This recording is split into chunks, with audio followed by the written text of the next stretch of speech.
ओम अज्ञानतिमिरान्धस्य ज्ञानाञ्जनशलाकया सत्सुरोन्मिलितं येन तस्मै श्रीगुरुवे नमः।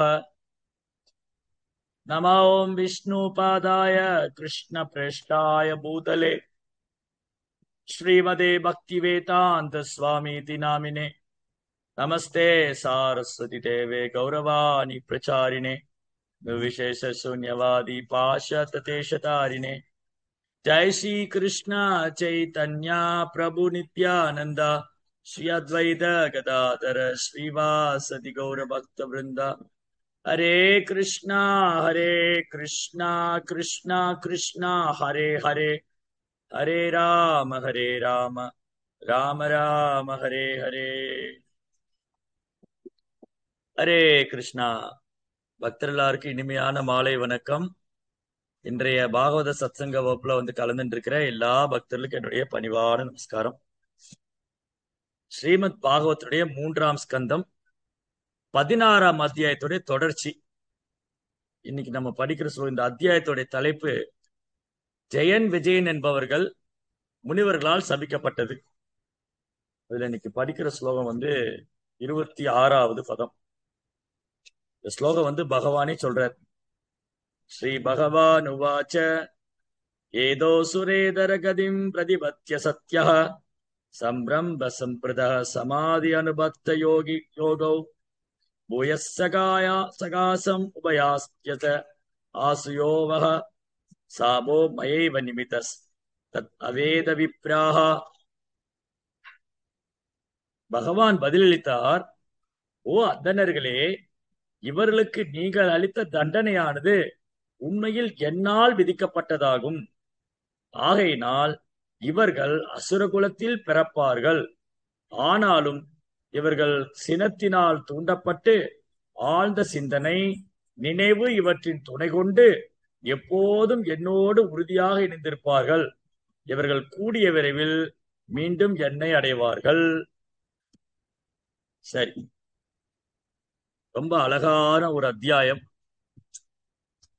வைகுந்த லோகத்துல பகவானுடைய ஆன்மீக உலகத்துல பகவானுக்கு நித்தியமாக சேவை பண்ணக்கூடிய நித்திய சித்தர்கள் ஆத்மாக்கள் 2 கேட்டகரி இருக்காங்க. ஆத்மாக்கள்ல 2 கேட்டகரி, க்ஷர அக்ஷர. வீழக்கூடிய ஆத்மா, வீழ்ச்சி அடையாத ஆத்மா. ஆத்மாக்கள்ல 2 குரூப் உண்டு, 2 கேட்டகரி. க்ஷர அக்ஷர ஏவச்ச. விழக்கூடிய ஆத்மா, வீழ்ச்சி அடையாத ஆத்மா. ஒரு வகையான ஆத்மா நித்திய பத்தா. நித்திய பத்தா அப்படின்னா ஜட உலகத்துல விழக்கூடியவங்க. இனி ஒரு ஆத்மா நித்திய சித்தா, வீழ்ச்சியே அடையாதவங்க, நித்திய சித்தர்கள். ஆத்மீக உலகத்துல பகவானோடு எப்போதுமே சங்கம் வைத்துட்டு இருக்கிறவங்க, பகவானுடைய சேவையிலே இருக்கிறவங்க, 24 மணி நேரம் பகவானுடைய சேவையிலே இருக்கக்கூடிய நித்திய சித்தர்கள், அவங்க ஒரு கேட்டகரி. அப்புறம் விழக்கூடிய ஆத்மா இனி ஒரு கேட்டகரி. இப்போ இந்த வைகுந்த லோகம் மிக உன்னதமானது, ஆத்மீகமானது, நித்தியமானது, அழிவற்றது. அது சனாதன தாமம் என்று அழைக்கப்படுகிறது. சனாதன தாம்.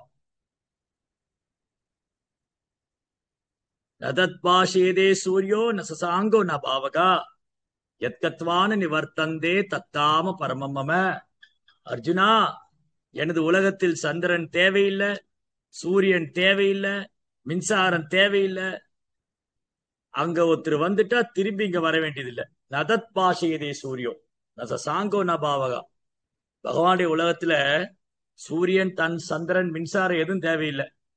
அப்ப எப்படி வெளிச்சமா இருக்கும்? பதில் தெரிஞ்சவங்க கை தூக்கலாம், இல்ல சாட் பாக்ஸ்ல போடலாம். பகவானுடைய உலகத்துல சந்திரன் சூரியன் எல்லாம் தேவையில்லைன்னு சொன்னா அப்ப எப்படி அங்க வெளிச்சமா இருக்கும்? நெருப்பு தேவையில்லை, சந்திரன் தேவையில்லை, சூரியன் தேவையில்லை, அப்புறம் எப்படி அங்க வெளிச்சமா இருக்கும்?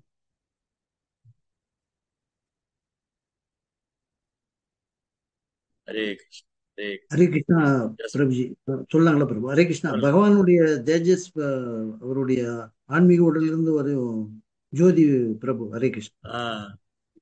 பகவானுடைய வைகுந்தமே பிரகாசமானதுதான். சிந்தாமணி பிரகரசத்மசு கல்ப விருக்ஷா. பகவானுடைய ஆன்மீக தாமம், ஆன்மீக உலகம் சிந்தாமணி கற்களால கட்டப்பட்டது.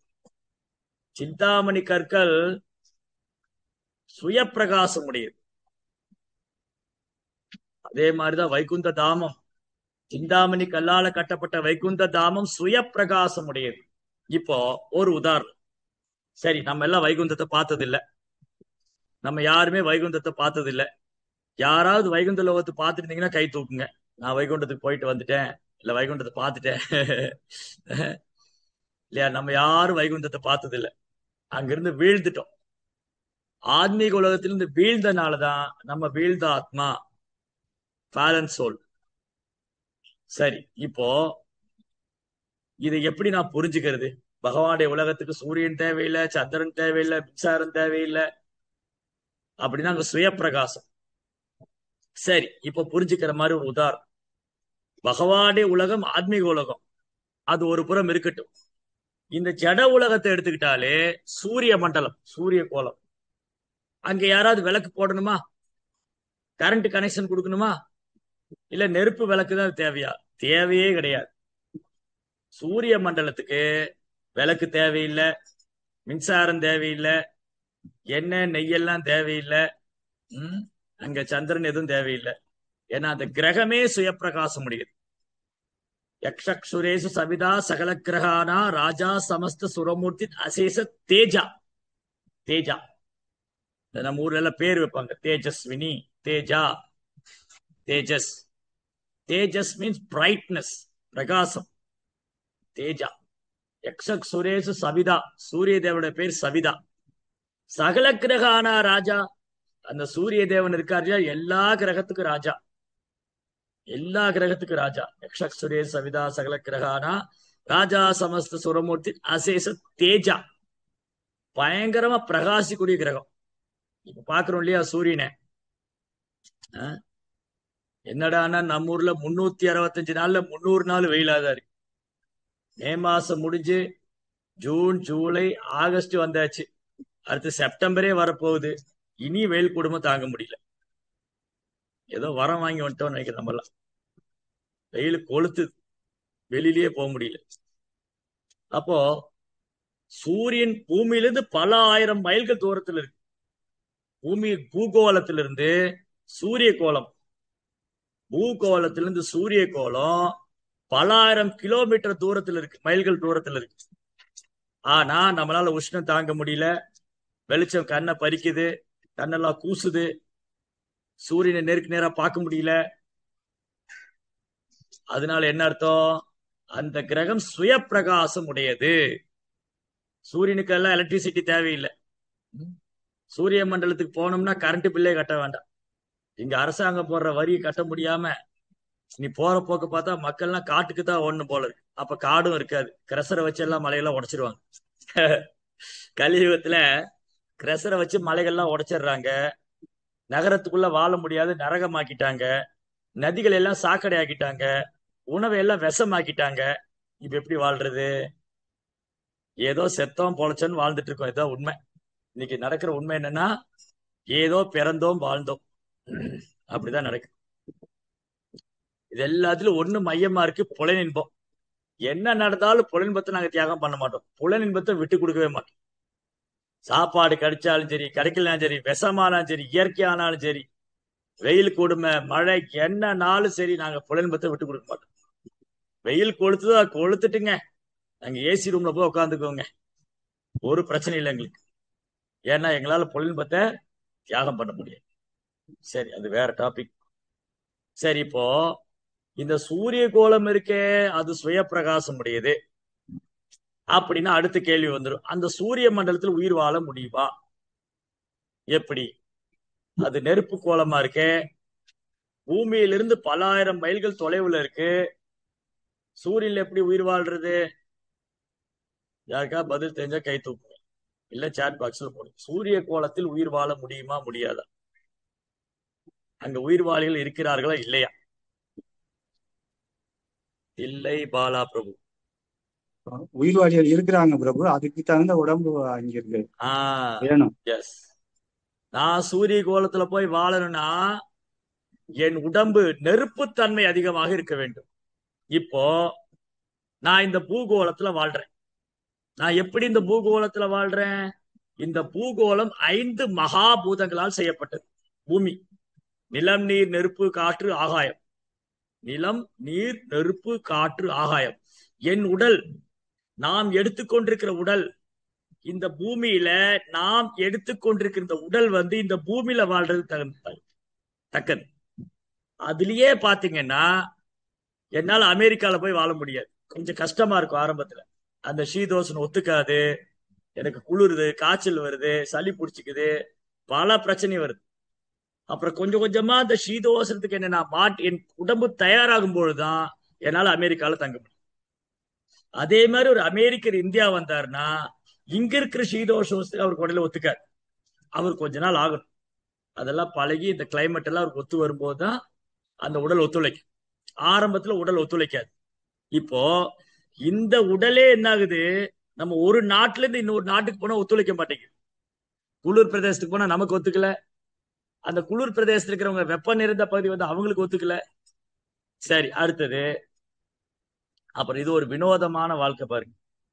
என்ன தூக்கி தண்ணியில போட்டா என்னால உயிர் வாழ முடியாது, மீனை தூக்கி தரையில போட்டா அதால உயிர் வாழ முடியாது. அப்போ தண்ணீரில் மட்டுமே வாழக்கூடிய சரீரம் மீன். மீனால தண்ணியில மட்டும்தான் வாழ முடியும். அதுக்கு அப்படி ஒரு டிசைன் பாடி. மீனுடைய சரீரம். தண்ணீரில் மட்டுமே வாழக்கூடிய ஜந்து மீன். மீனுக்கு ஒரு உடல், அந்த ஆன்மாவுக்கு அந்த உடல். இப்ப எனக்கு தரையில வாழ்ற மாதிரி உடல், என்னால தண்ணியில வாழ முடியாது. நான் வேணா மேலாப்புல நீந்தலாம், எவ்வளவு நேரம் நீந்திக்கிட்டு இருப்பேன், வாழ வல்ல முடியாது. சரி, அடுத்தது. இந்த தவளை, முதலை, ஆமை, நத்தை, நண்டு, இந்த மாதிரி ஒரு சில உயிரினர் அது தண்ணியிலையும் வாழுது, தரையிலையும் வாழுது. அப்ப அதுக்கு அந்த மாதிரி உடல். கொக்கு, வாத்து, ஆமை, நத்தை, முதலை, நிறைய ஜீவன்கள் இருக்கு. அந்த ஜீவராசிங்க தண்ணியிலையும் வாழுது, தரையிலையும் வாழுது. அப்ப அதுக்கு அந்த மாதிரி ஒரு உடல். ஆனா நான் இந்த உடலோட சூரிய மண்டலத்துக்குள்ள போக முடியாது. நான் இந்த உடலோட சூரிய மண்டலத்துக்குள்ள போறது, அதுக்கு கிட்டையே நெருங்க முடியாது இல்லையா? பல ஆயிரம் மைல்கள் தூரத்துல இருக்கிற சூரியன் நம் உடம்பை சுட்டு எரிக்குது. உடம்பு சுட்டு எரிக்குது. அப்படி இருக்கும்போது அந்த கிரகத்துல நுழையறத பத்தி என்ன சொல்றோம்? வாய்ப்பே இல்லை. ராமாயணத்துல ஒரு அழகான கதை உண்டு. ஜட்டாயு, எல்லாருக்கும் தெரியும். ஜட்டாயு ராமருடைய தூய பக்தர். ஜட்டாயுக்கு ஒரு சகோதரன் சம்பாந்தி அப்படின்னு. சம்பாந்தி, இந்த ஜட்டாயும் சம்பாந்தியும் ஒரு நாள், இவங்க பருந்து, கழுகு, ஆகாசத்துல உயரமா பறக்கக்கூடியவங்க. ஒரு நாள் 2 பேரும் போட்டி வச்சுக்கிட்டாங்க. சரி, நம்ம யாரு உயர பறக்கிறாங்க பார்க்கலாம், சூரியனை தொட முடியுமான்னு பார்த்துரும். அதனால ஜட்டாயும் சம்பாந்தியும் போட்டி போட்டு ஆகாசத்துல உயரமா பறக்கிறாங்க. உயர போக போக போக உஷ்ணம் தாங்க முடியல. அந்த சூரியன் கிட்ட கோலத்துக்கிட்ட நெருங்கும் போது ஜடாயு மயங்கி விழற. அப்ப சம்பாந்தி என்ன பண்றாரு, தன் 2 ரெக்கைகளால ஜடாயு ப்ரொடெக்ட் பண்ணும்போது அந்த 2 ரெக்கையும் கருகி போயிடுது. ஜடாயு கிட்ட போய் சூரிய கிட்ட நெருங்க நெருங்க அந்த உஷ்ணம் தாங்காம ஜடாயு மயங்கி விழ, சம்பாந்தி போய் அந்த தன் சகோதரனை பாதுகாக்கணும்னு போக அந்த ரெக்கை 2 கருகி விழுந்துருச்சு. அப்படியே ஆகாசத்திலிருந்து கீழே விழுந்தா சம்பாந்தி. அதனால இந்த சரீரத்தோட எல்லாம் நம்ம சூரிய கிரகத்துக்கு போக முடியாது. அதற்கான உடல் தேவை. அந்த உடலின் நெருப்பு தன்மை அதிகமாக இருக்க வேண்டும். நெருப்பு ப்ராமினெண்டா, ஃபயர் ப்ராமினெண்டா இருக்கும். Because that fiery planet. இந்த நெருப்புத்தன்மை அதிகமான கிரகத்துல நான் வாழ்வதற்கு என் உடலில் நெருப்புத்தன்மை அதிகமா இருக்கும். அதான் ரொம்ப ரொம்ப முக்கியம். ரைட்? அப்ப அந்த மாதிரி உடல். இன்னைக்கு விஞ்ஞானிகள்லாம் முயற்சி பண்றாங்க, அந்த கிரகத்துக்கு போலாமா, இந்த கிரகத்துக்கு போலாமா. ஏன்? விஞ்ஞானிகளை பார்த்து ஒரு கேள்வி கேட்கலாம் நம்ம. ஐயா, நீங்க சந்திரனுக்கு போகணும் முயற்சி பண்ணி, ஏன் சூரியனுக்கு போகணும் முயற்சி பண்ணக்கூடாது இல்லையா? விஞ்ஞானிகிட்ட ஒரு கேள்வி கேட்கலாம். ஐயா, நீங்க உங்க விஞ்ஞான மூளையை கொண்டு, விஞ்ஞானத்தின் மூளையை வைத்து கண்டுபிடிச்ச எந்திரத்தை கொண்டு நீங்க சந்திர மண்டலத்துக்கு போகணும், சந்திர மண்டலத்துக்கு போகணும்னு போட்டி போறீங்க எல்லா நாடுகளும். இது பிரஸ்டீஜ் இஷ்யூ ஆயிடுச்சு. இப்ப எல்லா நாட்டுகளுக்கும் இது கௌரவ பிரச்சனை. ஓ அமெரிக்காக்கார போறேன்னு சொல்லிட்டான், போயிட்டேன்னு சொன்னானே, அப்ப நானும் போவேன். ரஷ்யாக்கார, இந்தியா, எல்லாருக்கும் காம்படிஷன். யாரு நிலாவை பிடிக்கிறது, யாரு நிலாவுல இடம் பிடிக்கிறது. ஏன்னா இந்த பூமியில இங்க வாழவே முடியாதுன்னு ஆக்கியாச்சு. எங்கெல்லாம் மனுஷன் போறானோ அந்த இடம்லாம் வாழ்றதுக்கே லாக்கி இல்லாம ஆக்கிடும். மற்ற மிருகங்கள்லாம் பாருங்க இயற்கையோடு சேர்ந்து வாழுது. ஆடு, மாடு, கோழி, நாய், பன்றி, பூனை, எல்லா ஜீவன்களும் இயற்கையை துன்புறுத்தாம இயற்கையோடு சேர்ந்து வாழுது. இந்த மனுஷன் ஒருத்த மட்டும்தான் சுயநலத்தினால இயற்கையை அழித்து இயற்கையை துன்சம் செஞ்சு வாழ்றான். இப்ப என்ன ஆச்சு, இந்த மனுஷன் பெரிய நாகரிக முன்னேற்றமாயாச்சு. மாடர்ன் சயின்ஸ், நவீன அறிவியல், நவீன நாகரிகம், இந்த நவீன மூளையை கொண்டு என்ன பண்ணி வச்சிருக்கிறான், இந்த பூமியில நம்ம வாழ்றதுக்கே லாய்க்கு இல்லைன்னு ஆக்கி வச்சிருக்கோம். குடிக்கிற பால் சுத்தம் இல்ல, சுவாசிக்கிற காற்று சுத்தம் இல்ல, குடிக்கிற தண்ணி சுத்தமா இல்ல. புனிதமான நதிகள் ஓடுற ஸ்தலம் கங்கா, யமுனா, சரஸ்வதி, கோதாவரி, தாமிரபரணி, காவேரி, சிந்து, புனித நதிகள் ஓடுற ஸ்தலத்துல இன்னைக்கு விஞ்ஞான முன்னேற்றமாயி இந்த புத்தி கெட்ட மனிதன் எதை குடிக்கிறான், பாட்டில் தண்ணியை குடிக்கிறான். தண்ணியை காசு கொடுத்து வாங்கி கொடுக்கறது ஒரு பெருமை, அது விஞ்ஞான முன்னேற்றம் கூட. பாத்தீங்களா, நாங்க மினரல் வாட்டர், அது மினரல் வாட்டரும் கிடையாது, அதுக்கு பேர் பேக்கேஜ் ட்ரிங்கிங் வாட்டர். அதுலயே எழுதியிருப்பான் அந்த பாட்டிலே. இந்த பாட்டில்ல there is no pure mineral, அது தூய மினரல் வாட்டர் கிடையாது, பேக்கேஜ் ட்ரிங்கிங் வாட்டர். அது சுத்திகரி பண்ணி கொடுக்குறான், அவ்வளவுதான். ஏன் சுத்திகரி பண்ணணும், நாம தான் கெடுத்து வச்சிட்டோமே. நம்ம தண்ணி நீர் தேக்கங்களா பூரா கெடுத்தாச்சு, அப்ப சுத்திகரி பண்ணி தான் குடிக்கணும். இந்த மாதிரி ஒரு அவல நிலை. இது வேற பெரிய டாபிக் இது. சரி, கதைக்கு வருவோம். அப்போ ஏன் இந்த விஞ்ஞானிகள் வேறு கிரகத்துக்கு போக ட்ரை பண்ணிக்கிட்டே இருக்காங்க? ஏன்னா இந்த கிரகத்துல வாழ முடியாதுன்னு ஆயாச்சு. சுத்தமான காற்று கிடையாது, சுத்தமான உணவு கிடையாது, எல்லாம் நாசமாக்கியாச்சு. அதனால நான் வேற கிரகத்துல போய் அங்கேயும் நாசம் பண்ணுவேன். இதுதான் என்னுடைய ஃபார்முலா, விஞ்ஞானியுடைய தத்துவம், அதுதான் ஃபார்முலா. அதுக்கப்புறம் பிரபுபார் ஒரு தடவை கேட்டார், சரி இந்த யாரோ 2 பேர் போனாங்க இல்லையா, அமெரிக்காவுக்கு போனேன், சாரி இந்த அமெரிக்காக்காரன், நான் நிலாவுக்கு போனேன்னு எல்லாம் டம்பம் அடிச்சு டண்டோரா போட்டு போஸ்டர் எல்லாம் பேப்பர்ல எல்லாம் வந்தது. இன்னைக்கு குழந்தைங்க படிச்சுட்டு இருக்காங்க. சந்திரனில் கால் பதித்தான் நீல் ஆம்ஸ்ட்ராங், இந்த பேரெல்லாம். அப்ப பிரபுபார் கேட்டாரு, சரி போனா ஏன் திரும்ப வந்தான்னு கேட்டாரு. அவன் சந்திரனுக்கு போனானே ஏன் திரும்ப வந்தான்னு கேட்டான். அங்கேயே இருக்க வேண்டியதானே. அவங்களால முடியாது, ஏன்னா அவங்க அங்க போகவே இல்லைன்ட்டு. முதலாவது இந்த அமெரிக்கக்காரன் எல்லாரும் ஏமாத்திட்டான், சந்திரனுக்கு போகவே இல்லை, அவன் போனான்னு பாட புத்தகத்துல போட்டாங்க. அதுக்கப்புறம் பிரபுபார் என்ன கேட்கிறாரு, சரி போனா ஏன் திரும்ப வந்தா, அங்கேயே இருக்க வேண்டியதானே. வேற ஒண்ணும் இல்ல, நான் போயிட்டு வந்தேன் தண்டோரா அடிச்சுக்கணும், தம்பம் போட்டுக்கணும். அமெரிக்கா போயாச்சு, அமெரிக்கா நிலாவுக்கு போயாச்சு, அமெரிக்க நிலா இதை தண்டோரா போட்டு, இதுதான் வேலை, இதுதான் அவங்க வேலை. ஓ அப்ப அமெரிக்கா போயிட்டாங்களா, நாங்களும் போவோம். ஆயிரக்கணக்கான கோடி ரூபாக்கள், கோடிக்கணக்கான, ஆயிரம் இல்ல கோடிக்கணக்கான 1000 ரூபாய்களை இன்னைக்கு விஞ்ஞானத்துல செலவு பண்றாங்க. அந்த கிரகத்துக்கு போலாமா, இந்த கிரகத்துக்கு போலாமா, சந்திரனுக்குள்ள போலாமா, கோடிக்கணக்கான 1000 ரூபாய்கள். சரி, அது கால வேலையும் தான். இப்ப என்னாச்சு, அப்பதான் இப்படி ஒரு கேள்வி எல்லாமே, சரி விஞ்ஞானிகளே நீங்க சந்திர மண்டலத்துக்கு போக இவ்வளவு முயற்சி பண்றீங்களே, ஏன் நீங்க சூரிய மண்டலத்துக்குள்ளே போக கூடாது? அது எங்களால முடியாது, ஏன்னா எரிஞ்சு சாம்பல் ஆயிடுவான். ப்ராப்ளம். அப்போ அந்த கிரகத்துக்கு நான் போகணும்னா அதுக்கு தகுந்த மாதிரி உடல் எடுக்கணும். அந்த உடல் அந்த கிரகத்துல வாழ்றோம் அப்படின்னா, இந்த சந்திர மண்டலம், சூரிய மண்டலம், இந்த கோள்கள்லாம் உயர்ந்த கிரகங்கள். உயர்ந்த கிரகங்கள். உயர்ந்த கிரகத்துக்கு ஒருத்தர் போகணும் அப்படின்னு சொன்னா, இப்ப நாம எங்க இருக்கிறோம், நம்ம எங்க இருக்கிறோம், எந்த எந்த இடத்துல இருக்கிறோம்? யாராவது பதில் தெரிஞ்ச சாட் பாக்ஸ்ல போடுங்க, இல்ல கை தூக்குங்க. நம்ம எல்லாம் எந்த கிரகத்துல இருக்கிறோம்? எல்லாம் தூங்கிட்டீங்களா? வேற ஏதாவது கிரகத்துக்கு போயிடாதீங்க. இல்லை பிரபு, பூமி. நம்ம பூகோளத்துல இருக்கிறோம். பூகோளத்துக்கு மத்திய லோகம்னு பேரு, நடுவுல இருக்கிற கிரகம் மத்திய லோகம். இந்த பூகோளத்துக்கு மேல 7 கிரகம் இருக்கு, கீழே 7 கிரகம் இருக்கு. பூமிக்கு மேல 7, கீழே 7. மேல பூர்வஸ்வஹா, பூர்லோகம், புவர்லோகம், சர்க்கலோகா, ஜனலோகா, தபலோகா, சத்தியலோகம் வரைக்கும், பௌதிக லோகம், சத்தியலோகம் வரைக்கும். கீழே வந்து அத்தல பித்தல சுத்தல தலாத்தல மகாத்தல ரசாத்தல பாத்தால. கீழே 7 உலகம், மேல 7 உலகம். இங்க ஒரு ஜீவாத்மாவை நம்ம எப்படி டிராவல் பண்றோம் அப்படின்னா, ரொம்ப அழகா கிருஷ்ணர் பகவத்கீதையில சொல்றார். ஊர்துவம் கச்சந்தி சத்வஸ்தா. சாத்விகமான குணங்கள், தெய்வீகமான குணங்கள், இரக்கம், கருணை, அன்பு, அமைதி, சாந்தி, விட்டு கொடுக்கும் மனப்பான்மை, எளிமை, பணிவு, இந்த குணம்லாம் அதிகமா இருக்கிறவங்க ஊர்துவம், மேல் நோக்கி போவாங்க. இப்ப இந்த உடல் எடுத்துட்டு இருக்கோம் இல்லையா, நம்ம ஜீவாத்மாவகை நம்ம இந்த உடல் எடுத்து மனித சரீரத்துல இருக்கிறோம். இப்ப நம்ம பூலோகத்துல இருக்கோம். இப்போ ஊர்துவம் கச்சந்தி சத்வஸ்தா. நான் சாத்விகமான குணத்தை அதிகரித்து கொண்டு யார்கிட்டயும் சண்டை போடல, யார் மேலேயும் பொறாமப்படவும் இல்லை, யார் மேலேயும் கோவப்படவும் இல்லை, நான் உண்டு என் வேலை உண்டுன்னு இருக்கேன் அப்படின்னு.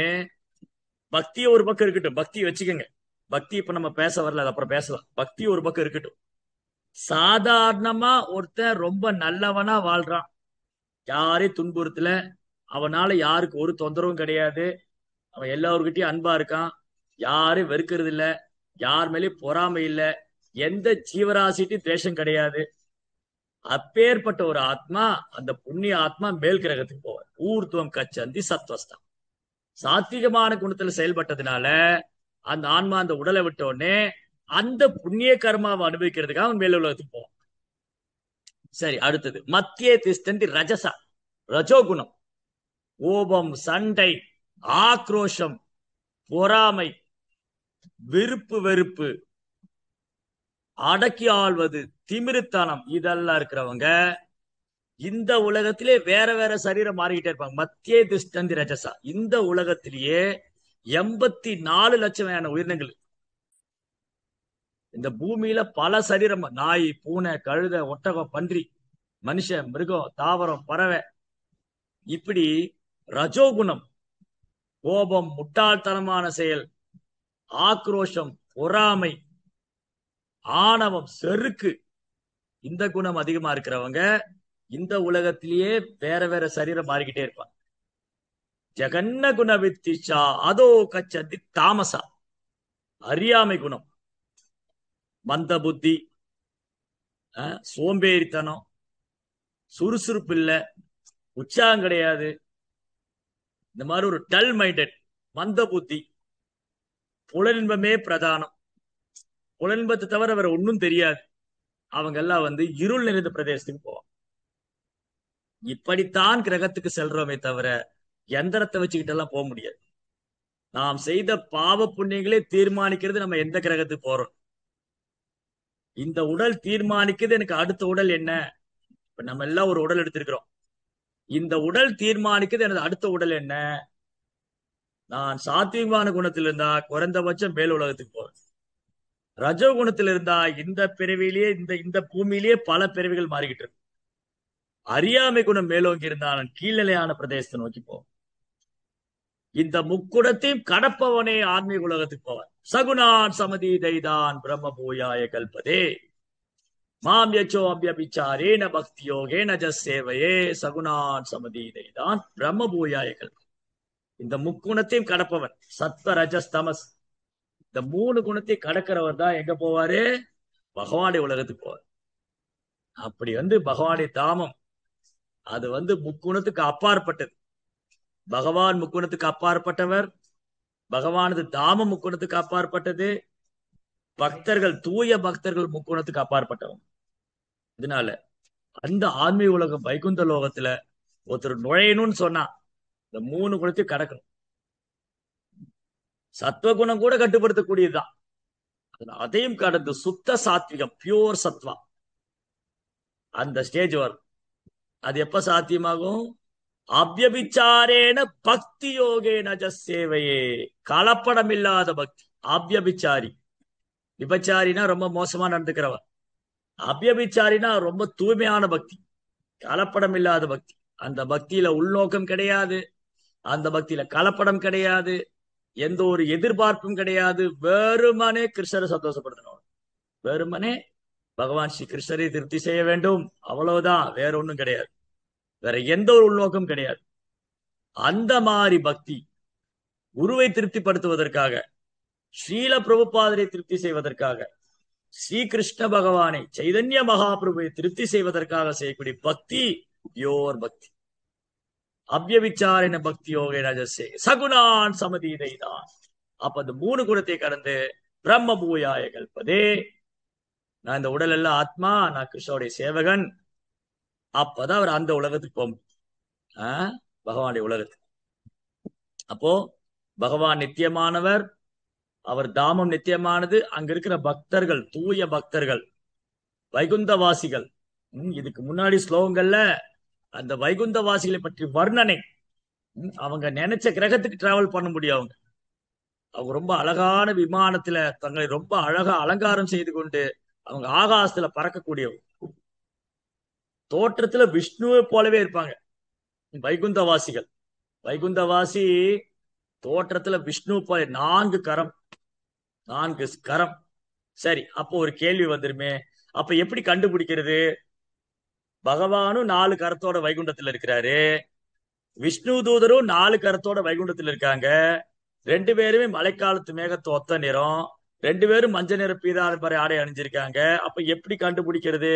இவர் பகவான், இவர் அவர் தூதர். இவர் விஷ்ணு தூதர், இவர் விஷ்ணு தூதர்.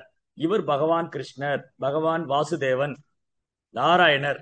அப்ப நாராயணனுக்கும் அவரது அடியாருக்கும் 2 பேரும் ஒரே ரூபத்துலதான் இருக்காங்க. சாரூபிய, அந்த முக்திக்கு சாரூபிய முக்தின்னு பேர். ஒரு பக்தன் பகவானே நினைத்து கொண்டு அவரை போலவே ரூபம் எடுத்துக்கொள்ள வேண்டும் என்று மனதில் நினைத்துக்கொண்டு அந்த ரூபத்தையே தியானித்து உடலை விடுவாரே ஆனால் அவன் அதே போல ரூபம் எடுத்துக்கொள்வார். அந்த காலேச்ச மாமேவ ஸ்மரன் முக்துவா கலேவரம் எப்ராதசி மத்பாவம் யாதி நாதி அத்திர அசம்சய. சந்தேகமே வேண்டாம். யார் ஒருத்தர் என்னையே நினைத்து கொண்டு இந்த உடலை விடுறாங்களோ அவங்க என்கிட்ட வந்துடுவார். அப்போ பகவானை போல எனக்கும் ரூபம் வேண்டும் என்று நாம் நினைத்து கொண்டு அவருக்கு பக்தி தொண்டு செய்து கொண்டே இருப்போமே ஆனால் நாமளும் அவரை போல ரூபம் அடையலாம். அந்த முக்திக்கு சாரூபியம்னு பேர், அவரை போலவே ரூபம். அப்ப ஆத்மீக லோகத்துல பகவானுக்கு 4 கரம் இருக்கு, அவர் தூதருக்கும் 4 கரம் இருக்கு. 2 பேரும் ஒரே நிறத்துல ஒத்த நிறத்துல இருக்காங்க, ஒரே மாதிரி ஆடை அணிஞ்சிருக்காங்க. அப்ப எப்படி வித்தியாசம் கண்டுபிடிப்பீங்க? பதில் தெரிஞ்சவங்க கைத்து. வித்தியாசம் உண்டு. சோபவதி மாதாஜி. ஸ்ரீவர்ஷ குறியிருக்கும் பகவானுடைய மார்புல லக்ஷ்மி தேவி, திருவாள் மார்பன். பகவானுக்கு இன்னொரு பேரு, நாகர்கோயில்ல ஒரு திவ்ய தேசம் இருக்கு, திருவன் பரிசாரம், திருவாள் மார்பன். லக்ஷ்மி தேவி பகவானுடைய மார்பை விட்டு விலகுவதே இல்லை. ஸ்ரீவத்சம் என்ற குறி, ஸ்ரீவத்சம். லக்ஷ்மி தேவி நித்தியமாக வாசம் பண்றாங்க. அதனால பகவானுடைய மார்புல மட்டும்தான் அந்த ஸ்ரீவத்ச குறி இருக்கும், விஷ்ணு தூதர்கிட்ட இருக்காது. சரி, ஒன்று. அப்புறம் வேற ஒன்னு கௌஸ்துபமணி மாலை. கௌஸ்துபமணி. சரி, வெரி குட். பகவான் கௌஸ்துபம் என்ற ஒரு மணி அணிஞ்சிருப்பார். அப்புறம் வாடாத வைஜெயந்தி மாலை, என்றும் வாடாத வைஜெயந்தி மாலை. வனமாலி கதீச்சாங்கி சங்கி சக்ரீச்ச நந்தகி ஸ்ரீமான் நாராயணோ விஷ்ணு வாசுதேவோ பிரகக்ஷது. அந்த வாசுதேவ கிருஷ்ணன் வனமாலை, என்றும் வாடாத வைஜெயந்தி மாலை அணிஞ்சிருப்பார். அவர் மார்புல ஸ்ரீவஸ்தகுரி, கழுத்துல கௌசுபமணி. அப்புறம் வேற என்னது டிஃபரன்ஸ்? எப்படி டிஃபரன்ஸ் பண்றது? சங்கு சக்கரம் கதா. அது சொல்லி ஆயிடுத்து. அதுக்கு விஷ்ணு தூதரும் கதையெல்லாம் வச்சுட்டு இருப்பா. என்ன வித்தியாசம்? மயில் தொகை, மயிர்பீழி. ஓகே, மயிர்பீழி ஒரு அடையாளம் வச்சுக்கலாம். சரி, அப்புறம் எப்படி கண்டுபிடிக்கிறது? இவர் பகவான், அவர் விஷ்ணு தூதர். எப்படி கண்டுபிடிக்கிறது? பகவானது தாமரை திருப்பாதத்திலும் அவர் கரங்களிலும் பல்வேறு சின்னங்கள் உண்டு. சங்கம், சக்கரம், கதை, தாமரை. அப்புறம் இந்த கன்றினுடைய கால், அந்த கொம்பு, குழம்பு. அப்புறம் இந்த வில்லு, அப்புறம் தேரு, பல்வேறு ஜபமாலை, பல்வேறு அடையாளங்கள் இருக்கு. பகவானுடைய தாமரை திருப்பாதத்திலும் தாமரை கரங்கள் சின்னங்கள் பொறிக்கப்பட்டிருக்கு, அந்த மங்களமான சின்னங்கள். அதை வைத்து புரிந்து கொள்ளலாம் இவர் பகவான். மற்றபடி தோற்றத்தில் பகவானை போல இருக்கும் விஷ்ணு தூதர்கள், பகவானை போலே விஷ்ணு தூதர் இருக்காங்கன்னா அப்ப எந்த அளவுக்கு பகவான் மேல அவங்க அன்பு செஞ்சிருக்கணும், எந்த அளவுக்கு அவங்க பகவானுடைய உணர்விலே இருக்கும். அப்பேற்பட்ட 2 பெரும் பக்தர்கள், ஜெயன் விஜயன். பாருங்க, இப்பதான் நம்ம ஸ்லோகத்துக்கே வரோம், கதை கிளாஸே முடிய போகுது. ஜெயன் விஜயன் 2 பேர் ஆத்மீக லோகத்துல பகவானுடைய வைகுந்த தாமத்துல அவருக்கு நித்தியமாக சேவை பண்ணக்கூடிய நித்திய சித்தர்கள், நித்திய சூரிகள், வாயில் காவலர்கள். பகவானுக்கு மிகவும் பிரியமான பக்தன் தான் வைகுண்டத்துக்குள்ள நுழைய முடியும். அப்பேற்பட்ட தூய பக்தர்கள் 2 பேரும் அங்க வந்து பகவானுக்கு சேவை செஞ்சுக்கிட்டு இருக்காங்க. வைகுண்டத்துடைய வாயில் காவலர்களா இருக்காங்க ஜெயன் விஜயன். அப்போ ஒரு நாள் இந்த 4 குமாரர்கள், சனகாதி முனிவர்கள், பிரம்மாவின் 4 புதல்வர்களான சனகாதி முனிவர், சனகர், சனந்தனர், சனாதன, சனத்குமார, 4 பேர் இவங்க வைகுண்டத்துக்குள்ள வராங்க.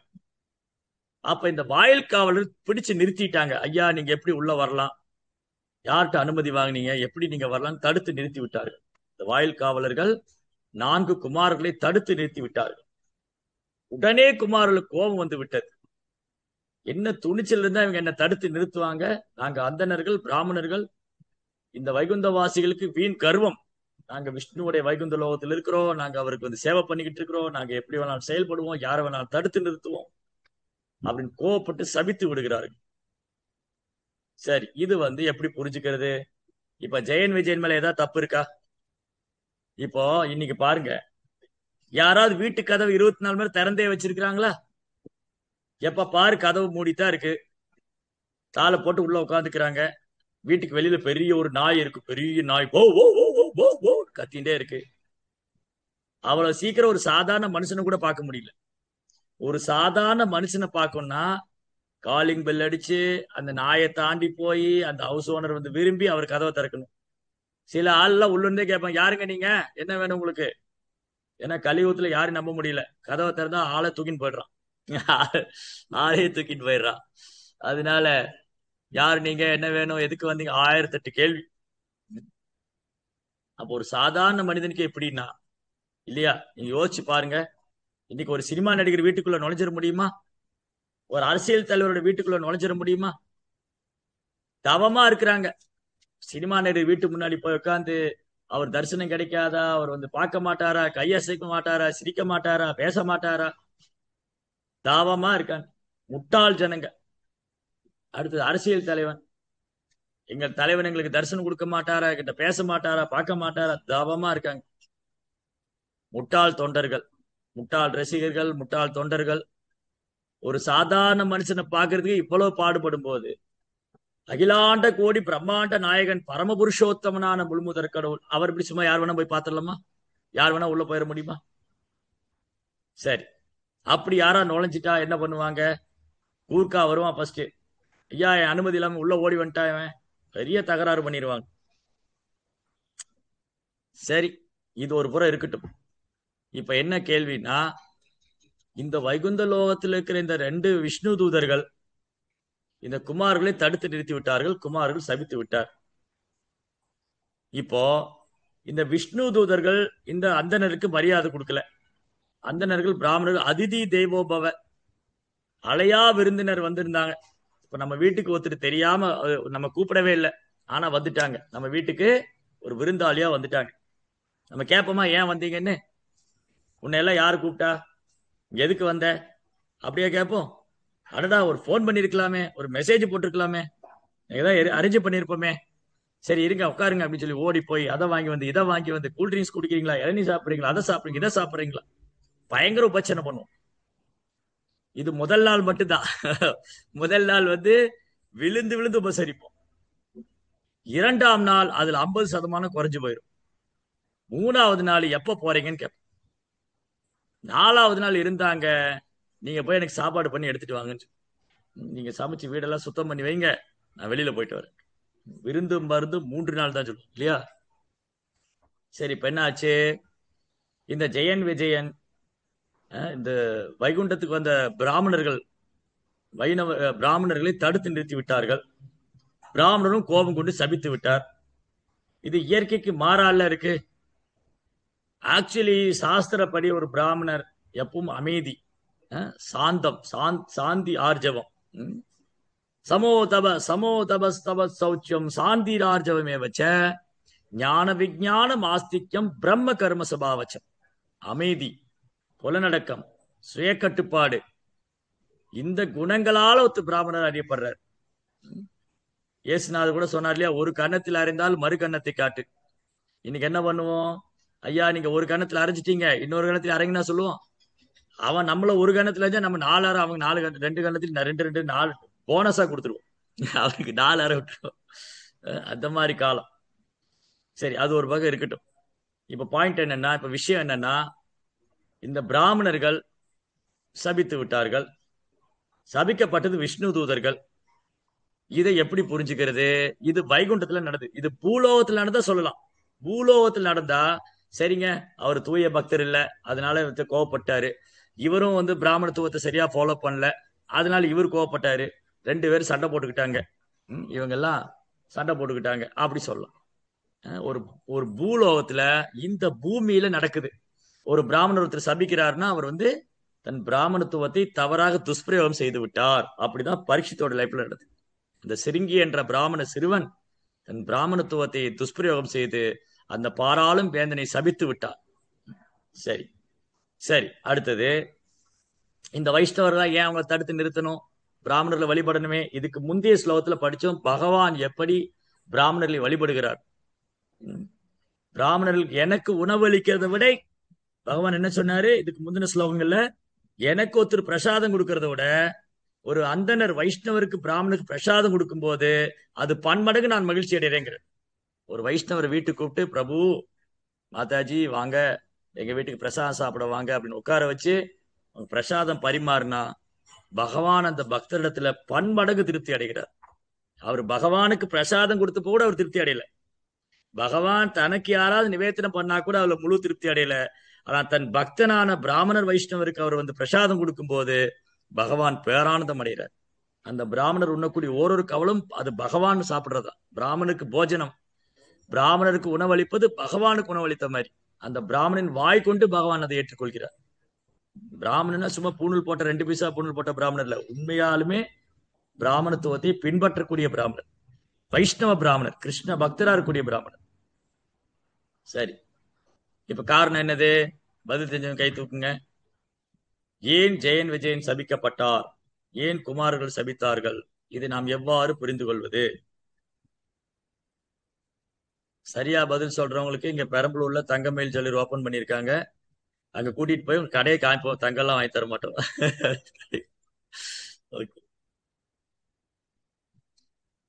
ஹரே கிருஷ்ணா பிரபு. பிரபு இது பகவானோட விருப்பம் பிரபு. ஆக்சுவலா அவரோட லீலைகள்ல ஏன்னா அந்த பிரகலாத் அந்த மாதிரி ஒரு பக்தர்களை உலகத்துக்கு பகவானுடைய செயல், பகவானுடைய திட்டம். இங்க பாயிண்ட் என்னன்னா, பகவானுடைய திட்டம் என்ன என்பது யாராலும் புரிஞ்சுக்க முடியாது. பகவான் என்ன திட்டம் தீட்டுகிறார், அந்த திட்டத்தோட நோக்கம் என்ன, இது பகவானை வெளிப்படுத்தினால் அல்லாது யாராலும் புரிஞ்சுக்க முடியாது. ஏன்னா அவர் நம்முடைய சிந்தனைக்கெல்லாம் அப்பாற்பட்டவர். கிருஷ்ணா அதோக்ஷஜா. கிருஷ்ணாவுக்கு இன்னொரு பேர் அதோக்ஷஜா, அதோ ஐக்ஷஜா. என்னுடைய பௌதிக புலன்களுக்கும் என்னுடைய பௌதிக சிந்தனை, என்னுடைய பௌதிக சிந்தனைக்கும் என் பௌதிக புலன்களுக்கும் அப்பாற்பட்டவர் கிருஷ்ணா. அதனால பகவானுடைய நாம ரூப குணாதிசயங்கள், அவரது லீலைகள், அவர் திவ்யமான செயல்களை இந்த ஜட புலன்களால உணரவே முடியாது, புரிஞ்சுக்கவே முடியாது. அத பகவானா வெளிப்படுத்தினா புரிஞ்சுக்கலாம். அதுக்கப்புறம் பகவான் யாருக்கு அதை வெளிப்படுத்துறாரோ அவங்க சொன்னா புரிஞ்சுக்கலாம். பகவான் யாரு, அவரது லீலைகள் ஏன் திவ்யமானது, அந்த லீலைகளோட உள்நோக்கம் என்ன, பகவானுடைய திட்டம் என்ன, அவர் எதுக்காக இறங்கி வராரு, அவர் இங்க இறங்கி என்னென்ன அற்புதங்களையும் அதிசயங்களையும் பண்றாரு, இதையெல்லாம் பகவானே வெளிப்படுத்தினா உண்டு. அல்லது அவர் யாருக்கு சக்தி அளிக்கின்றாரோ அந்த சக்தி அளிக்கப்பட்ட தூய பக்தர் வெளிப்படுத்தினா உண்டு, ஆச்சாரிய குருமார்கள். வேற வழியே கிடையாது இதை புரிந்து கொள்வது. பகவானது நாம ரூப குணாதிசயங்களை மனக்கற்பனையாலேயோ வரட்டு தத்துவத்தினாலேயோ இல்ல பௌதிக அறிவு கொண்டோ வீண் ஆராய்ச்சி செய்தோ இல்ல தர்க்கவாத பிரதிவாதம் செய்தோ புரிந்து கொள்ளக்கூடியது அல்ல. ரைட்? அது பக்தியினால புரிஞ்சுக்கிறது. பக்தியாமாம் அபிஜானாதி யாவான் யஷாஸ்மி தத்வதக. பக்தி தோண்டால மட்டும்தான் பகவானை உள்ளது உள்ளவாறு ஒருவரால் புரிஞ்சுக்க முடியும். அப்போ இதனால ஒரு பல்வேறு லீலைகள் நடத்தி விடுகிறார் பகவான். வந்து இந்த ஒரு கல்ல நிறைய மாங்காய் அடிக்கிறது. ஒரு கல்லை விட்டா அங்க ஒரு மாங்காய் கொத்து தொங்குது. ஒரு கல்லை விட்டா அந்த கொத்தே கீழே விழணும். நாங்கெல்லாம் சின்ன வயசுல, நான் வந்து 80 கிட்டு, நான் 80ல பிறந்த குழந்தை. நாங்கெல்லாம் சின்ன வயசுல ஸ்கூல்ல போகும்போது இந்த வீட்டுக்கு முன்னாடி மாங்காய் மரம் நிற்கும். கொய்யா, வாழை, மாதுளை, நெல்லிக்காய், அந்த கொடுக்கு புளிங்கான்னு சொல்லி, சீனி புளிங்கான்னு சொல்லி கொடுக்கு புளிங்க இப்படி உருண்டை உருண்டையா இருக்கும். பார்த்துருப்பீங்களா? இந்த 2K கிட் எல்லாம் பார்த்துருக்காங்களான்னு தெரியாது. 2K கிட்டுக்கு மொபைலை தவிர வேற ஒன்றும் தெரியாது. ஆப்பிள் எப்படி இருக்கும் மொபைல்ல வேணா பகலில் எங்க டிபார்ட்மெண்ட் ஸ்டோர்ல போய் பார்க்கலாம், இந்த ஃப்ரூட்ஸ் கடையில். ஆனா இந்த 80 கிட்ல வந்து என்ன பிளஸ்டுன்னா, நாங்க வந்து சின்ன வயசு ஸ்கூலுக்கு போகும்போது இந்த நிறைய மரங்கள்லாம் பார்த்தோம். நெல்லி மரம், கொய்யா மரம், அப்புறம் மாதுளை, சப்போட்டா, மாங்காய் மரம் நிறைய இருக்கு. அப்ப மாங்காவை பறிக்கிறதுக்கு கல்லை ஓடுறது, அந்த வீட்டுக்கார குச்சி எடுத்துட்டு வரோம், ஓடிடுவேன். அப்ப ஒரு கல்ல பல மாங்காய். அப்படிதான் பகவான் என்ன பண்ணுவாராம், பகவான் அவரது லீலைகள்ல அவர் ஒரு லீலை பண்ணணும்னு திட்டம் போட்டார்னா அதுல பல கோல் அச்சீவ் பண்ணுவார். ஏன்னா அவர் முழுமுதற் கடவுள். அவரால் முடியாத ஒண்ணும் கிடையாது. அவரால் அவர் ஒரு ஒரு ஒரு ஒரு ஒரு ஒரு ஆக்ஷன்ல பல ஆக்டிவிட்டிஸ் பண்ணிடுவார். சரி, என்ன பண்ணாரு, இந்த ஜெயன் விஜயன் சபிக்கப்படணும். இது பகவானுடைய திட்டம். இங்க பகவானே சொல்லிட்டாரு, இவர்களுக்கு நீங்கள் அளித்த தண்டனையானது உண்மையில் என்னால் விதிக்கப்பட்டதாகும். ஓ அந்தணர்களே, பகவானது 4 குமாரரை பார்த்து பேசுறார். 4 குமாரர்களை பார்த்து பகவான் என்ன சொல்றாரு, ஓ அந்தணர்களே, இந்த இருவருக்கு நீங்கள் கொடுத்த தண்டனையானது உண்மையில் என்னால் விதிக்கப்பட்டதாகும். First point. இது நிறைய ஆராய்ச்சி பண்ண வேண்டிய விஷயம் இருக்கு. நிறைய விஷயங்கள், நிறைய தத்துவங்கள் இப்பதான் இன்னும் ஒண்ணுனா இருக்கு. குறிச்சு வச்சுக்கோங்க என்னெல்லாம் இருக்குன்னு. ஸோ ஃபர்ஸ்ட், இது உண்மையில் என்னால் விதிக்கப்பட்டதுன்னு பகவான் சொல்றாரு, ஃபர்ஸ்ட் பாயிண்ட். செகண்ட், இவங்க அசுரகுலத்துல பிறப்பாங்க. கோபத்தினால் தூண்டப்பட்டு ஆழ்ந்த சிந்தனை மற்றும் நினைவு இவற்றின் துணை கொண்டு எப்போதும் என்னோடு உறுதியாக இருப்பார்கள். அப்ப ஜெயன் விஜயன் வந்து அசுரகுலத்துல பிறந்தாலும் அவங்க பகவானோட கனெக்ஷன்ல தான் இருந்தாங்க. சரி, அது 2வது ஆராய்ச்சி பண்ணுவோம் எப்படின்னு. 3வது, இவர்கள் கூடிய விரைவில் மீண்டும் என்னை அடைவார்கள். சரி, இவங்க கூடிய விரைவில் மீண்டும் என்னை அடைவார்கள். 3 விஷயம். இது வந்து உண்மையில பகவானுடைய ஏற்பாடு, அவருடைய திட்டம். 2வது, அவங்க வந்து அந்த புனிதமான இடத்தை விட்டு இந்த பூமியில வந்தாலும், அசுரகுலத்துல பிறந்தாலும் அவங்க பகவானே நினைச்சுக்கிட்டு இருக்கிறாங்க. 3வது, சீக்கிரம் பகவான் திரும்ப போறாங்க. சரி, இப்ப கேள்வி என்னன்னா, கம்சன், சிசுபாலன், ஜராசந்தன், தந்தவக்ரன், ஹிரண்யாக்ஷன், ஹிரண்யகசிபு, இவங்க எல்லாருமே பகவானை நினைச்சுக்கிட்டு இருந்தாங்க. ஆனா பக்தரே கிடையாது. இவங்க யாருமே பக்தர் கிடையாது. சிசுபாலன் பொறாமையினால பகவான் நினைச்சுக்கிட்டே இருக்காரு. கம்சன் பயத்தினாலேயே பகவான் நினைச்சிட்டு இருக்காரு. ஹிரண்யகசிபு பொய்யகங்காரத்தினால பகவான் நினைச்சிட்டு இருக்காரு. ஹிரண்யாக்ஷன் பேராசை. சோ இவங்கனால பகவானை நினைக்க முடியுது. ஒரு ஹரே கிருஷ்ணா பக்தர் ஜெபம் பண்ணும்போது கூட பகவான் நினைக்க முடியல. அந்த 16 மாலை ஜெபம் பண்றதுக்குள்ள பகவான் மேல மனசை நிறுத்துறதுக்கு படாத பாடுபடுறோம். இத்தனைக்கு நம்ம ஹரே கிருஷ்ணா டிவோட்டி, திலக் போட்டிருக்கோம், கண்டி மாலை போட்டிருக்கோம், கிருஷ்ண பக்தி பிரச்சாரம் பண்றோம், பயிற்சி பண்றோம், ஏகாதசி விரதம் இருக்கோம், எல்லாம் பண்றோம். ஆனா கிருஷ்ணர் மேல மனதை நிறுத்தவே முடியல. ஆனா இந்த அசுரங்க, ஹிரண்யாக்ஷன், ஹிரண்யகசிபு, அவங்கள மாதிரி தபம் நாளால பண்ணவே முடியாது. இந்த 16 மாலை ஜபிக்கிறதே தரிகடத்துவம் போடுது. 16 மாலை சொல்லி முடிக்கிறதே பெரும்பாடு. ஒரு பெரிய மலையை நகர்த்துற மாதிரி இருக்கு. இதுல இருக்கும்போது ஹிரண்யகசிபு மாதிரி எங்க போய் தவம் பண்றது? ஹிரண்யகசிபு பண்ற தபத்தை நம்மளால நினைச்சு கூட பார்க்க முடியாது, கற்பனை செஞ்சு கூட பார்க்க முடியாது. ஹிரண்யகசிபு செய்த தபம் இருக்கு இல்லையா, நீங்க எல்லாம் அந்த மகா நரசிங்கர் படம் பார்த்திருப்பீங்க, மகாவதார் நரசிங்கா. இல்ல ஹிரண்யகசிபு எப்படி தவம் பண்ணார், பாகவதத்துல ரொம்ப வர்ணனை இருக்கு, ஒரு சாப்டரே இருக்கு ஹிரண்யகசிபு தவம் பண்ணது. அவன் போய் ஒத்த கால், இந்த கால் 2 காலுடைய கட்டை விரல்ல நிக்கிறான். இந்த கால் 2 கட்டை விரல் இருக்குல்ல, அது மட்டும் தான் பூமியில இருக்கு. இப்படி நிக்கிறான். இந்த கால் 2 கட்டை விரல் மட்டும் பூமியில இருக்கு. 2 கை மேல உயர்த்தி ஓ ஓ ஓ பல ஆயிரம் வருஷம் தவம் பண்றான். சாப்பிடல, தூங்கல. இன்டர்நெட், பேஸ்புக் ஒண்ணும் கிடையாது, வாட்ஸ்அப், ட்விட்டர் எதுவும் கிடையாது, இன்ஸ்டாகிராம் ஒண்ணும் கிடையாது, எதுவுமே கிடையாது. சாப்பாடு இல்லைங்க அப்புறம் எங்க இன்ஸ்டாகிராம் இல்ல, பேஸ்புக், வாட்ஸ்அப் ஒண்ணும் கிடையாது. Complete meditation. என்ன ஒரு ஸ்திரம், உறுதி,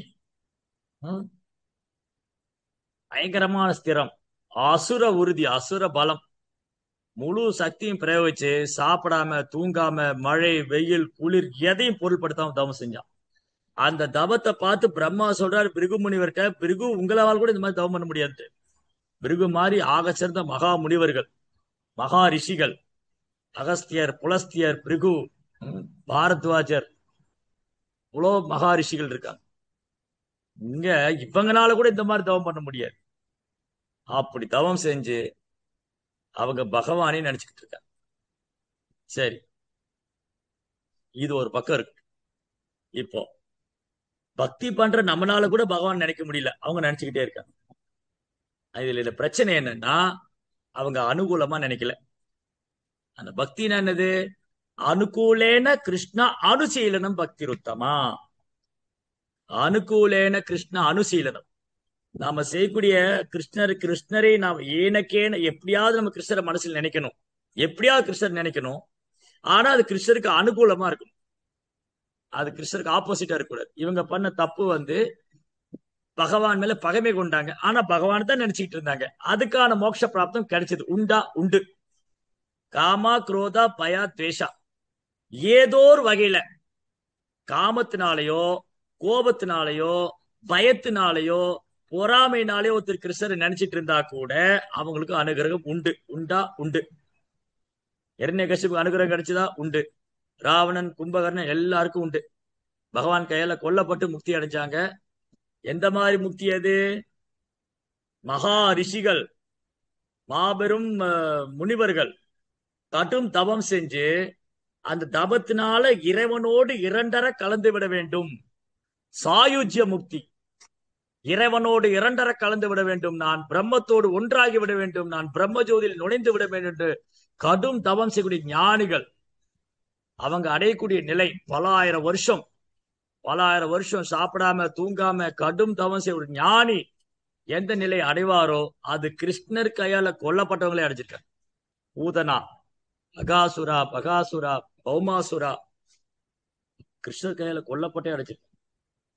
ஆனா அவங்க அடைஞ்ச முக்தி வேற, பக்தர் அடையக்கூடிய முக்தி வேற.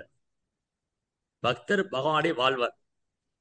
யாந்தி தேவ விரதா தேவான் பித்துன்யாந்தி பித்துன் விதாகா பூதானி யாந்தி பூதேஜ யாந்தி மத்திய ஜினோபிமாம். தேவதை வழிபடுறவன் அந்த உலகத்துக்கு போவான், பிரேத பூத பிசாசுகளை வழிபடுறவன் அந்த உலகத்துக்கு போவான், அப்புறம் முன்னோரை வழிபடுறவன் அந்த உலகத்துக்கு போவான். என் பக்தன் என்னுடனே வாழ்வான். யாந்தி மத்திய ஜினோபிமாம், என் பக்தன் என்னுடனே வாழ்வார். சரி, இப்ப பாயிண்ட் என்னன்னா இது எல்லாம் கிருஷ்ணர் ஒண்ணுன்னா புரிய வைக்கிறார். இந்த லீலை ஜெயன் விஜயன் பூகோளத்துக்கு அனுப்பப்பட்டதுக்கான காரணம் நிறைய அடிக்கின்றே போலாம், நம்ம புத்தி கட்டின மாதிரி அடிக்கின்னு போலாம். ஆனா அது எல்லையற்றது. ஜெயன் விஜயன் வைகுந்த லோகத்திலிருந்து இந்த பூமிக்கு அனுப்பி வைக்கப்பட்டதுக்கு பல காரணம் உண்டு. ஜெயன் விஜயன் பௌதிக உலகத்துக்கு அனுப்பி வைக்கப்பட்டாங்க, ஆன்மீக உலகத்திலிருந்து. பல காரணம். ஒரு காரணம் ஒண்ணுன்னா நம்ம ஆராய்ச்சி பண்ணிட்டே வரும். நம்ம புத்தி கட்டின மாதிரி ஆராய்ச்சி ஆச்சாரியல என்ன சொல்லியிருக்காங்க? ஒன்று, பகவான் வைகுண்டத்துல சண்டை போடணும்னு நினைச்சா யார் அவரோட சண்டை போடுவாங்க? பகவான் கிட்ட பகவான் கிருஷ்ணர் அப்படின்னு சொன்னார் ரசராஜ். அவர் பல்வேறு ரசங்களை அனுபவிக்கிறவர். ஆனந்தம், மகிழ்ச்சி, காதல், அப்புறம் பெற்றோர் பாசம், எல்லா விதமான அன்பு பரிமாற்றம், எல்லா அன்பு பரிமாற்றம் செய்யறார் பகவான். அவர் ஏதோ ஒரு கல்லோ மண்ணோ மரமோ இல்ல உருவமற்றதோ கிடையாது. பகவான் புருஷோத்தமா, அவர் ஒரு நபர், புருஷோத்தமா. அவர்கிட்ட எல்லா குணமும் உண்டு. சமஸ்த குணகணதாமா, அனைத்து தெய்வீகமான குணம் பகவான் இருக்கு. அப்போ சண்டையிடுவது ஒரு ரசம், வீரம். அவர் வீரத்தை காமிக்கணுமே, அது 6 ஐஸ்வர்யத்துல ஒன்னாச்சே. பகவான் யாரு? சத் ஐஸ்வர்யஸ்ய பகவான். ஐஸ்வர்யஸ்ய வீரியஸ்ய யசஸ ஸ்ரீய, அழகு, அறிவு, துறவு, புகழ், செல்வம், வலிமை, இந்த ஆறும் யாரு 100% முழுமையாக வைத்திருக்கிறாரோ அவரே பகவான். பராசரர் சொல்றார், வேதவியாசின் தந்தை பராசரர் என்ன சொல்றாரு? சத் ஐஸ்வர்யஸ்ய பகவான். இந்த 6 ஐஸ்வர்யமும் யாரு முழுமையாக, ஆறையும் யாரு 100% முழுமையாக வெளிப்படுத்துறாரோ அவரே பகவான். இந்த உலகத்துல இன்னைக்கு ஒருத்தர் அழகா இருந்தா நாளைக்கு ஒருத்தர் அழகா வந்துருவாங்க. இன்னைக்கு ஒருத்தர் பலசாலியா இருந்தா அவனோட இன்னொரு பலசாலி வருவான். ஆனா பகவான் எப்பவுமே இந்த 6 ஐஸ்வர்யங்களையும் முழுமையா வச்சுட்டு இருக்காரு. அப்ப அதுல வீரம் ஒன்று. அவர் வீரத்தை எப்படி காமிக்கிறது? வைகுண்டத்துலதான் அவர் கூட சண்டை போட யாருமே இல்லையே, எல்லாரும் சேவகர்களா போயிட்டாங்க. ஆனா என்ன காரணம்? நாம இங்க வந்துட்டோம், இல்ல நம்ம அங்க சண்டை போட்டுக்கிட்டு தான். இங்க வந்து என்ன பண்றோம்? இங்கேயும் இதேதான். இங்க வந்துட்டு கடவுளுக்கு கண்ணு கிடையாது, நான் வந்து பிரார்த்தனை பண்றேன், அவர் அதை செய்யல, அவர் இதை செய்யல. முதல் நீயே இங்க வந்த, அது கேள்விக்கு பதில் வேணும் இல்ல. இங்க வந்துட்டு கடவுள் மேல 1008 குற்றம். பகவானை குற்றம் சொல்வதுக்கு ஒரு அருகதை நமக்கு கிடையாது. அவரை வேண்டான்னு உதறி தள்ளிட்டு இங்க வந்துட்டு நான் என் பிரார்த்தனையை கிருஷ்ணர் கேட்க மாட்டேங்கிறாரு, அவர் அதை பண்ண மாட்டேங்க, இதை பண்ண மாட்டேங்க. ஏன் இங்க வந்த? முதல்ல நான் ஜெயிலுக்குள்ள போயிட்டு எனக்கு அந்த வசதி இல்லை, இந்த வசதி இல்லை, லைட்டு கிடையாது, அது கிடையாது, யார் ஜெயிலுக்குள்ள போக சொன்னா? இவன் ஜெயிலுக்குள்ள போயிட்டு அந்த ஜெயில அப்படி எல்லாம் கைதிகளா இருக்காங்க, போலீஸ்காரங்களை பார்த்தா பயமா இருக்கு, அடிக்கிறாங்க, உதைக்கிறாங்க, அதாகுது இதான். உன்னை யார் ஜெயிலுக்குள்ள போக சொன்னா? நீ ஒழுங்கா ஜெயிலுக்கு வெளியே இருந்து இல்ல, நீ ஜெயிலுக்கு வெளியே ஒழுங்கா இருந்தா ஏன் உன்னை ஜெயில போடுறா? அதேதான். நம்ம பகவான் கூட ஒழுங்கா இருந்தா நம்ம இந்த ஜட உலகத்துக்கு வரப்போம். சரி, ஜட உலகத்துல வந்தாச்சு. அப்போ நம்ம இங்க இருக்கிறனாலதான் அங்க சண்டை போட யாரும் கிடையாது. இல்லாட்டி நம்ம கிருஷ்ணரை சும்மா விட மாட்டாங்க. கிருஷ்ணா நீ அப்படி பண்ண, நீ எப்படி ஆச்சா போச்சா 1008 கேள்வி. பாருங்க, பகவான் இந்த பூமியில இருந்த பொழுது, கொஞ்ச நாளுக்கு முன்னாடி இந்த கிருஷ்ண லீலையில பேசிட்டு இருந்தோம். பகவான் இந்த பூமியில இருந்த பொழுது பகவான் மேலேயே பழி சுமத்திட்டாங்க. ஷாமாந்தக மணி இவர் தான் எடுத்து வச்சுட்டாரு. பாருங்க, கிருஷ்ணர் மேலேயே பழி சுமத்திட்டாங்க. ஷாமாந்தக மணி காணாம போச்சு. அது ஒரு பெரிய கதை, போன வாரம் பேசிட்டு இருந்தோம். ஷாமானந்தக மணி காணாம போன உடனே கிருஷ்ணர் தான் எடுத்து வச்சிட்டான்னு புரளையை கிளப்பி விட்டாங்க. அதுக்கப்புறம் கிருஷ்ணர் நிரூபிக்க வேண்டி இருந்தது, இல்ல நான் எடுக்கல, என்கிட்ட இல்லன்னு. சோ பகவான் இந்த பூமிக்கு வந்தாலே பகவான் மேலேயே ஒரு பொருளை பட்டத்தை கட்டி விட்டுருவாங்க. அந்த மாதிரி மக்கள். ரைட், இதெல்லாம் ஒரு லீலையாக அவர் செய்தார். அது ரெண்டாவது. அதுக்கும் பல காரணம் உண்டு. இப்ப இதுக்கான காரணத்தை முதல் கண்டுபிடிப்போம், அந்த காரணம் அப்புறம் பார்த்துக்கோ.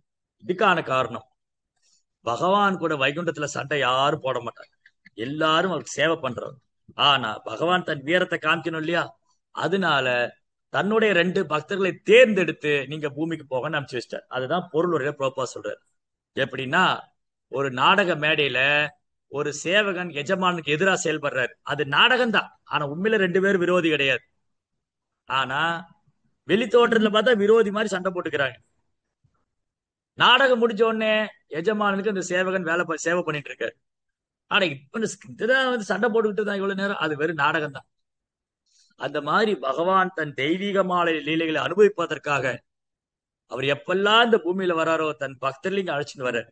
அதுல சில பக்தர்கள் அவருக்கு சாதகமா செயல்படுறாங்க, சில பக்தர்கள் அவருக்கு பாதகமா இருப்பாங்க. அந்த பாதகமா இருக்கிறது கூட அவருடைய ஏற்பாடுதான். பாருங்க, பீஷ்மர் கூட எதிரணியில தானே இருந்தாரு. பீஷ்மர் பிதாமகன், 12 மகாஜனங்கள் ஒருவர், ஆகச்சிறந்த பக்தர், தர்மமே உருவானவர். ஆனா பாண்டவருக்கு எதிராக தான் இருந்தது. இது பகவானுடைய ஏற்பாடு. அது இன்னொரு டீட்டெயிலா அது பார்க்கலாம், அது அப்ப இன்னொரு தடவை. இங்க இந்த ஜெயன் விஜயன் 2 பேரும் பகவானுடைய ஏற்பாட்டினால, பகவானுடைய விருப்பத்தினால அவங்க இந்த பூமிக்கு வர்றதுக்கு அனுமதிக்கப்பட்டார்.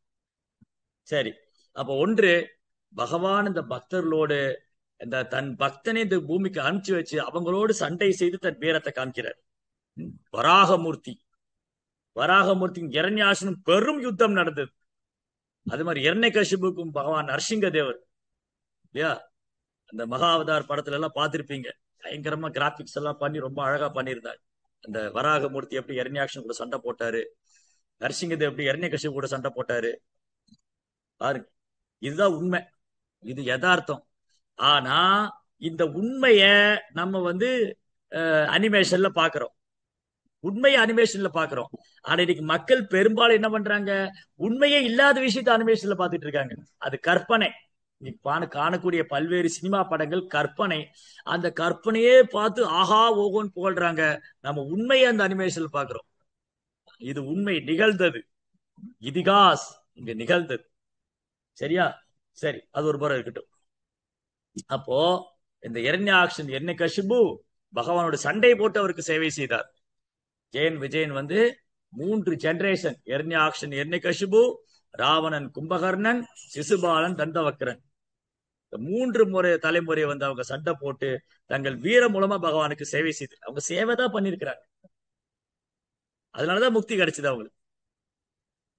சரி, இது ஒரு பக்கம். இனி ஒரு பக்கம் என்ன ஆச்சுன்னா, இந்த மாதிரி பகவான் இந்த லீலைகள்ல அவர் அந்த ரசத்தை அனுபவிப்பது மட்டுமல்ல, இந்த லீலை மூலமா தானே பரம புருஷோத்தமனான முழுமுதற் கடவுள் ஸ்தாபனம் பண்றார். Second point. ஃபர்ஸ்ட் அவர் இந்த லீலையை தன்னுடைய வீரத்தை காமிக்கிறார், வீரத்தை அனுபவிக்கிறார். அந்த வீரம்ங்கிற அந்த ஒரு குவாலிட்டி, அந்த குணம், அதை வெளிப்படுத்துகிறார். இரண்டாவது, அவர் தானே பரம புருஷோத்தமனான முழுமுதற் கடவுளை ஸ்தாபனம் செய்கிறார். மூன்றாவது, இந்த மாதிரி லீலைகள் செய்யும் போது தனது தூய பக்தர் இந்த பூமிக்கு அழைச்சி ஒரு பக்தன்னா இப்படிதான் இருக்கணும், இந்த மாதிரிதான் பக்தி செய்யணும். பிரகலாதரை பாருங்கள், பிரகலாதன் தான் சிறந்த உதாரணம் பக்திக்கு. இந்த பக்கம் ஹனுமான், அந்த பக்கம் பிரகலாதன், அப்புறம் சுதாமா, எண்ணற்ற பக்தர்கள், பாண்டவர்கள், குந்தி தேவி, திரௌபதி, ஹனுமான், குகன், பரதன், விபீஷணன், எண்ணற்ற பக்தர்களை அழைச்சு இங்க பகவான் என்ன பண்றாரு? அற்புதமான சேவை. ஒரு வைஷ்ணவன், ஒரு பக்தன் எந்த மாதிரி பகவான்கிட்ட அன்பு செய்யணும், எப்படி அவரே சரணாகதி பண்ணியிருப்பது, எப்படி அவரது சிந்தனையில் இருப்பது, கிருஷ்ண உணர்வு எந்த ஒரு சூழ்நிலையாலும் பாதிக்கப்படாது, எந்த ஒரு சூழ்நிலை வைக்கப்படலாம். ஜெயன் விஜயன் ரொம்ப ஆபத்தான சூழ்நிலை வைக்கப்பட்டாங்க. அதே மாதிரி சில நேரம் இந்த பகவானுடைய ஏற்பாடு நம்ம எடுத்துக்கணும். ஒரு பக்தனுக்கு பிரச்சனை வரும்போது எப்படி எடுத்துக்கணும்? வாயில் காவலரான ஜெயன் விஜயன் முனிவர்களால் அளிக்கப்பட்ட தண்டனையானது உண்மையில் தன்னால் அளிக்கப்பட்டது என்று பகவான் குறிப்பிடுகிறார். பகவான் ஒப்புதல் இன்றி எதுவும் நடக்காது, பகவானுடைய அனுமதி இல்லாம எதுவும் நடக்காது, அவருடைய விருப்பம் இல்லாம எதுவும் நடக்காது, அவருக்கு தெரியாம எதுவும் நடக்காது. இந்த 3 விஷயம் ஞாபகம் வச்சுக்கணும். எப்பவுமே இந்த 3 விஷயம் ஞாபகம் வச்சுக்கணும். நம்ம வாழ்க்கையில என்ன நடந்தாலும் பகவானுக்கு தெரியாம நடக்காது, பகவானுடைய அனுமதி இல்லாம நடக்காது, அவர் விருப்பம் இல்லாம நடக்காது. அப்ப அவர் ஏதோ ஒரு திட்டம் வச்சிருக்கிறாரு, எனக்காக பகவான் ஏதோ ஒரு திட்டம் வைத்திருக்கிறார். அந்த திட்டம் என்னது? என்னை பகவான் சோதிக்கிறார். என்னை பகவான் ஒரு சோதனையை உட்படுத்துகிறார் என்றால் நான் தூய பக்தனாகி அவருடைய உலகத்துக்கு திரும்ப வர வேண்டும். இதுதான் அவருடைய திட்டம். அப்போ ஒரு பக்தனுக்கு துன்பம் வருது அப்படின்னா அது கர்ம வினையால் அல்ல, அந்த பக்தனுக்கு துன்பம் பகவானால் ஏற்படக்கூடியது. அது எதுக்காகனா அந்த பக்தன் பௌதிகத்துல பிரக்தி அடைஞ்சு பௌதிக ஆசையில துறந்து பகவானே சரணாகதி என்று அப்போ அந்த பக்தனை தன் பக்கம் ஈர்ப்பதற்காகவும் அவனை மீண்டும் வெகு சீக்கிரமாக வைகுண்டத்தை அழைச்சிக்கிறதுக்காகவும் சில சோதனைகளுக்கு உட்படுத்துவார். நிறைய பேர் கேள்வி கேட்பாங்க கிளாஸ்ல பிரபு, ஏன் பக்தர்கள் கஷ்டப்படுறாங்க, ஏன் பக்தனுக்கு இவ்வளவு சோதனை? அவங்க நாம சொல்றாங்க, பக்தி பண்றாங்க, சேவை பண்றாங்க, ஏகாதசி விரதம் இருக்காங்க, இருந்தாலும் ரொம்ப துன்பத்துக்கு ஆளாகிறாங்க. இது பகவானுடைய கருணை. அவனுடைய கர்ம வினையெல்லாம் அந்த பிரிவிலே அழித்து விடுகிறார். அப்ப எந்த பக்தனுக்கு கஷ்டம் அதிகமா இருக்கோ அவர் வெகு சீக்கிரமா பகவானுடைய கருணை பெற்றவர்னு அர்த்தம். எந்த பக்தனுக்கு உடலால மனதால பல்வேறு பிரச்சனைக்கு மத்தியில பக்தி பண்றாருன்னா அவரு பகவானால ஸ்பெஷல் மர்சி, அவருக்கு பகவானுடைய சிறப்பு பார்வை அவர் மேல இருக்கு. ஏன்னா அவர் எல்லாத்திலும் பக்தி அடைஞ்சிருவார். என்ன உடலுங்க, ஜட உடல் எடுக்கவே கூடாது, ஏதாவது பிரச்சனை மனசுலயே 1008 குழப்பம், இதெல்லாம் தூக்கி போன ஜட உடலே வேண்டாம், எப்படியாவது பகவான்கிட்ட திரும்பி போயிடணும். இந்த ஜட உலகத்து மேலையும் இந்த ஜட உலகத்து மேல இருக்கிற இந்த பௌதிக ஆசை இதெல்லாம் பகவான் அவற்றிருந்து எடுத்து அவரை பகவானே சரணாகதின்னு ஆக்கிடுவார். அப்ப அந்த பக்தன் வெகு சீக்கிரமா புனிதம் அடைந்து பகவான்கிட்ட திரும்ப போயிடுவார். அதனால பக்தனுக்கு சோதனை உள்ளாவது நம்ம வரவேற்கணும்.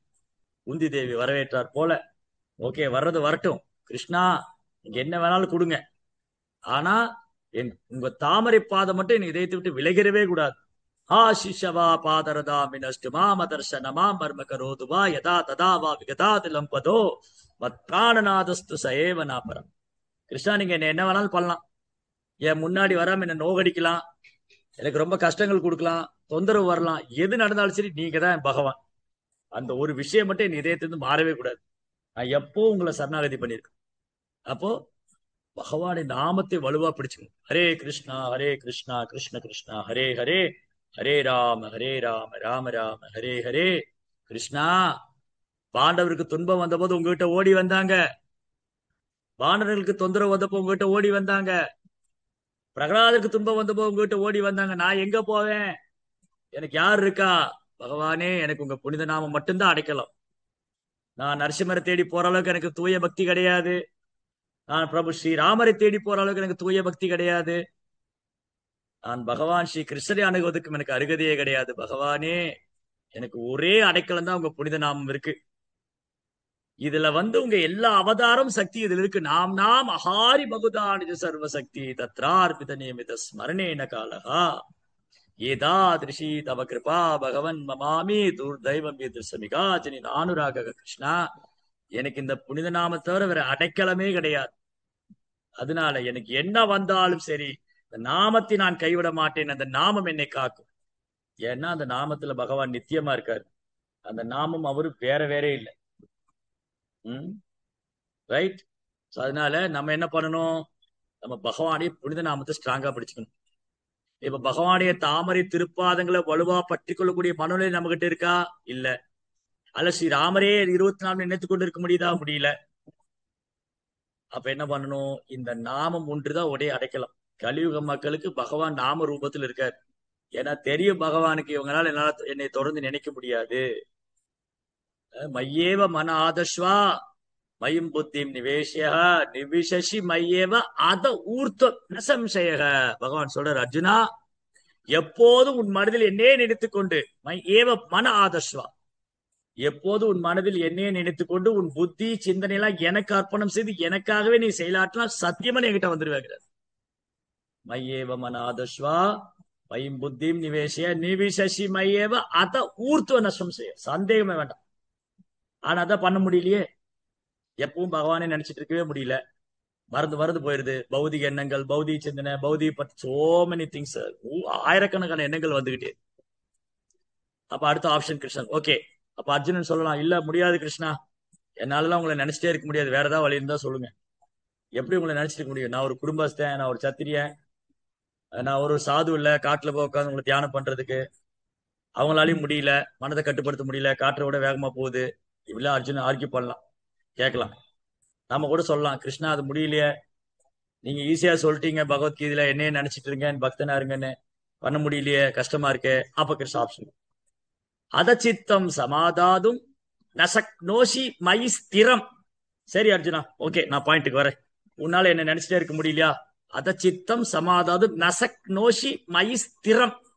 உன் மனதை ஸ்திரமாக உறுதியாக என்னை பற்றி கொள்ள முடியவில்லையா? ஆமா கிருஷ்ணா, முடியல, அடிக்கடி மறந்து போயிடுறேன், பௌதிக தான் காரணம்.